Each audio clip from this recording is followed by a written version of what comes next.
Nyumbani kwetu wenyewe tumekuwa wageni, tunaishi kwa mashaka kama watoto wa kambo. Haki zetu za msingi nazo tumenyang'anywa. Kumbe shetani umekania mafanikio yetu, kumbe shetani umekania baraka zetu. Sasa tunasema tumeshatambua, vita tutapigana, tujue haki zetu. Taka usitake lazima uachie, tumechoka. Achia watoto wetu kwa jina la Yesu. Achia nyumba zetu kwa jina la Yesu. Achia kanisa yetu kwa jina la Yesu. Achia wavulana wetu kwa jina la Yesu. Wa shetani achia, wa shetani achia, wa shetani achia.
Abasindirimbo barajya bahaguruka dufatanye kuririmba.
Tubona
Mana ishimwe, Mana ishimwe.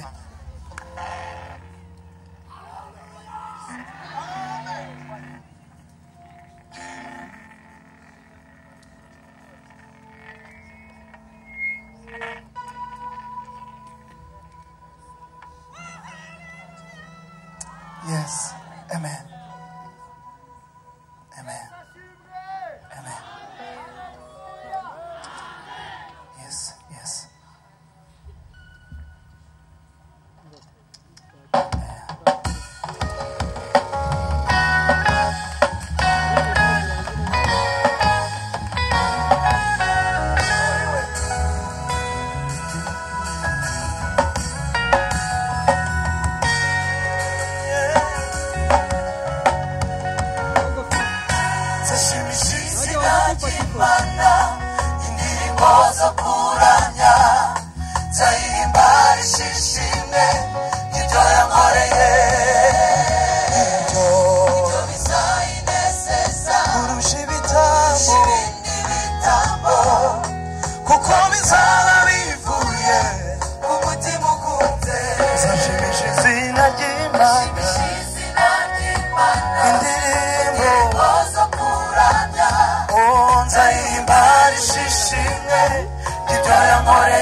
Yarinza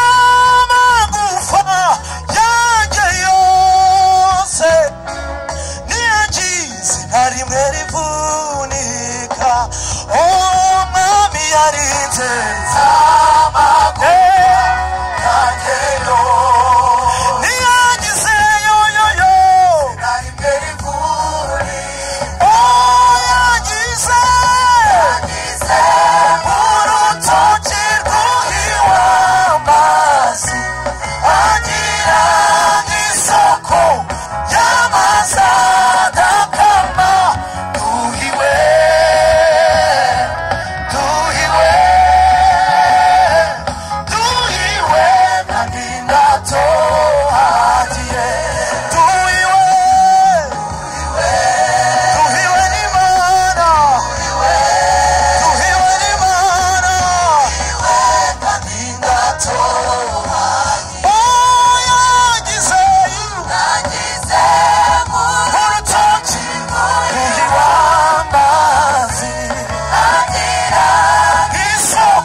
Sitatuza kubihamya sitatuza nzahora mbivuga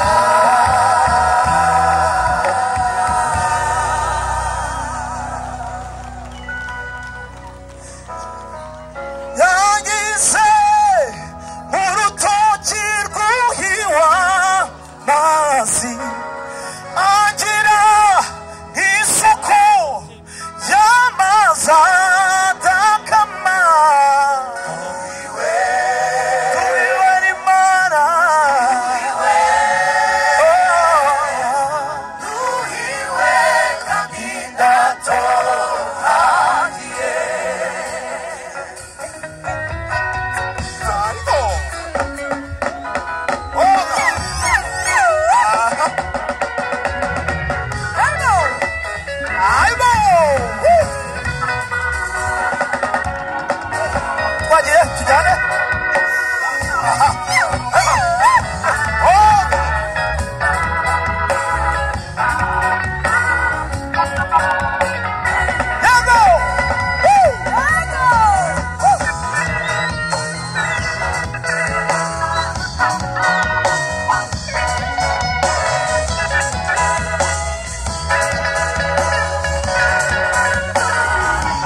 nisubizwa inyuma nyireba uko nari nabawe cyari igitari cy'idendezi cyari igitari gikomeye isoko Yorodani isubizwa inyuma nyireba kuko nari nabawe zamuriro mwana wabukora bikwiye haleluya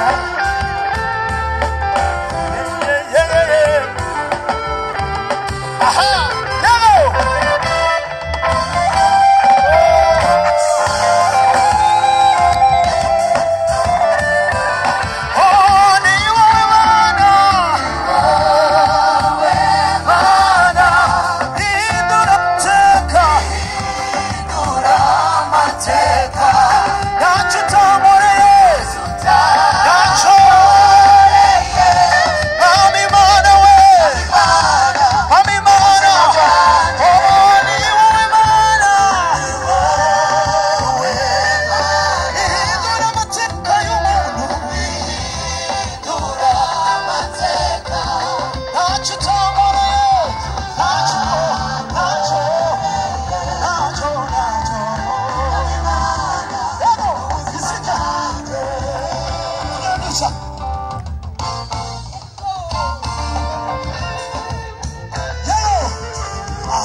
watavikwa taji, wakifika mbinguni watapanguza machozi yao. watavikwa taji, wakifika mbinguni watapanguzwa machozi. Watavikwa taji, wakifika mbinguni watapanguzwa machozi.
Nshaka kuvuga reka madamu igere hafi ahagarare uyu munsi nawe ndamukoresha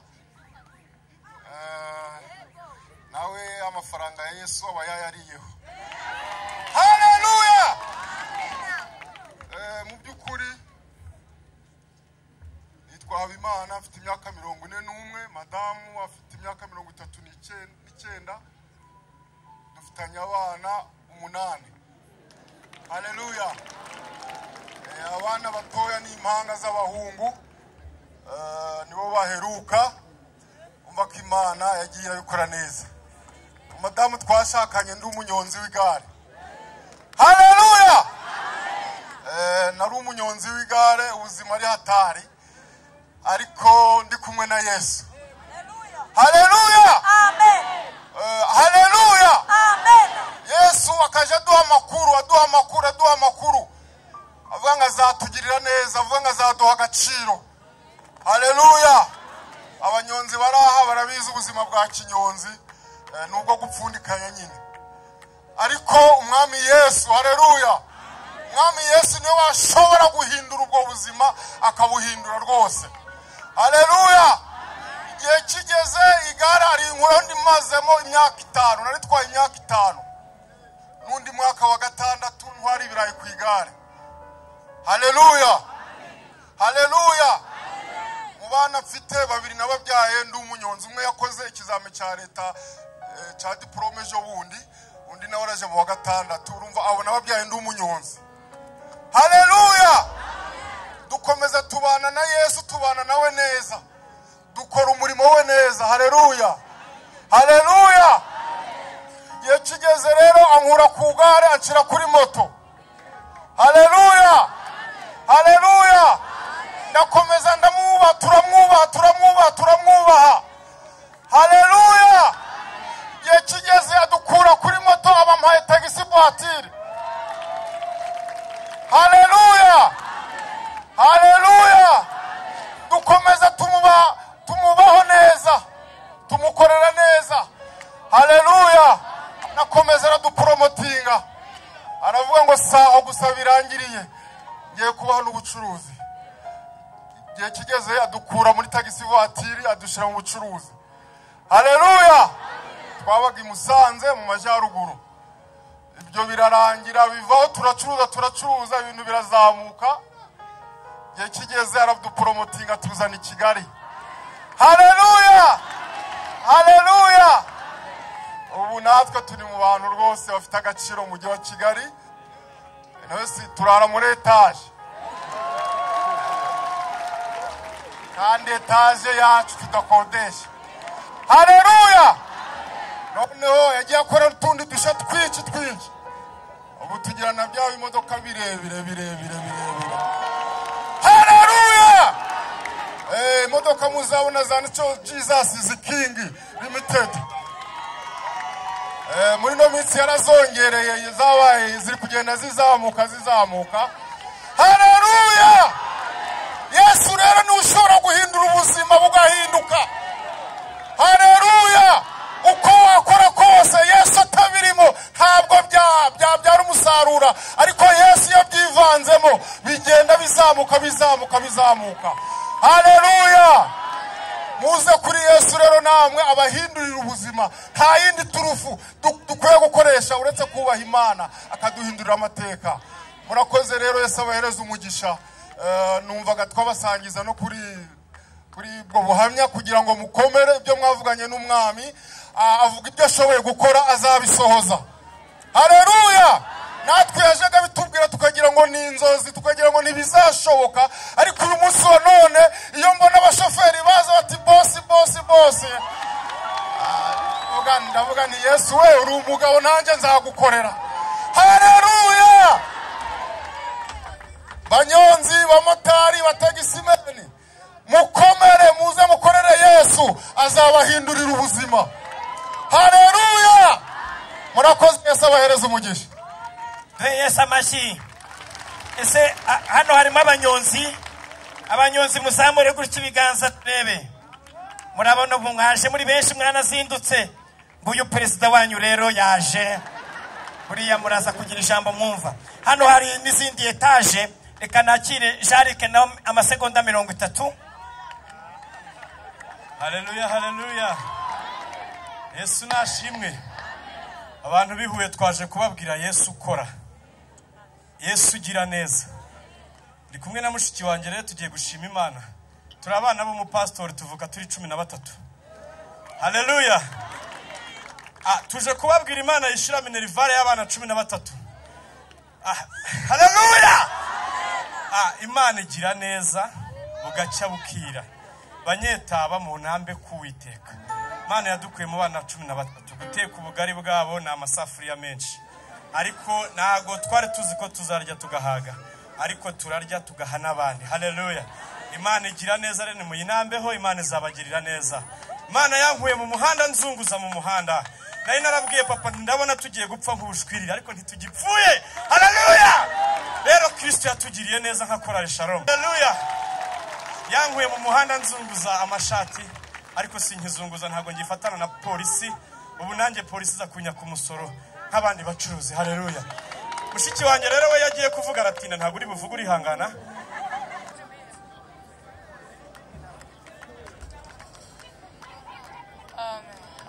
Amen.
wabanje kuba mubi cyane ariko umunsi wa none warahumanutse ufite inyota y'ibyaha iyakugezeho ishira ubwo ufite inyota y'ibyaha iyakugezeho ishira ubwo ni wowe Nyabihanga nubwo wabanje kwangwa cyane ariko umunsi wa none warahumanutse ufite inyota y'ibyaha iyakugezeho ishira ubwo ufite inyota y'ibyaha iyakugezeho ishira ubwo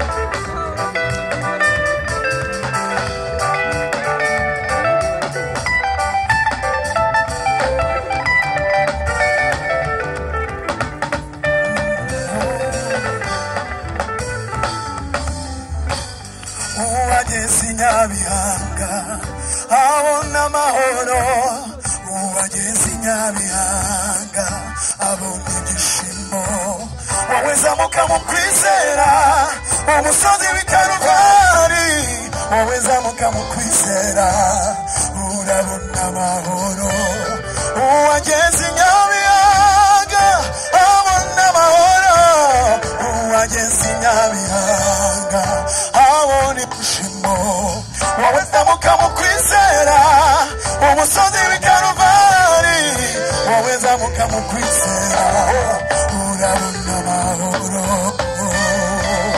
gerayo gerayo gerayo zana imitwaro yawe gerayo ku musaraba wa Yesu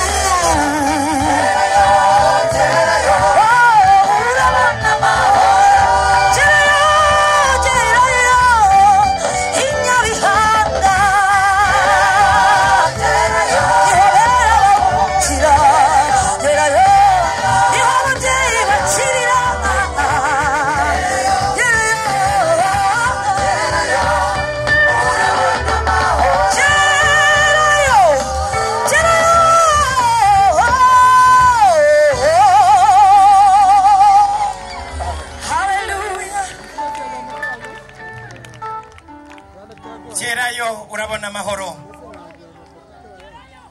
abagezeyo mukabona amahoro tuvuge amen ashimwe cyane umwami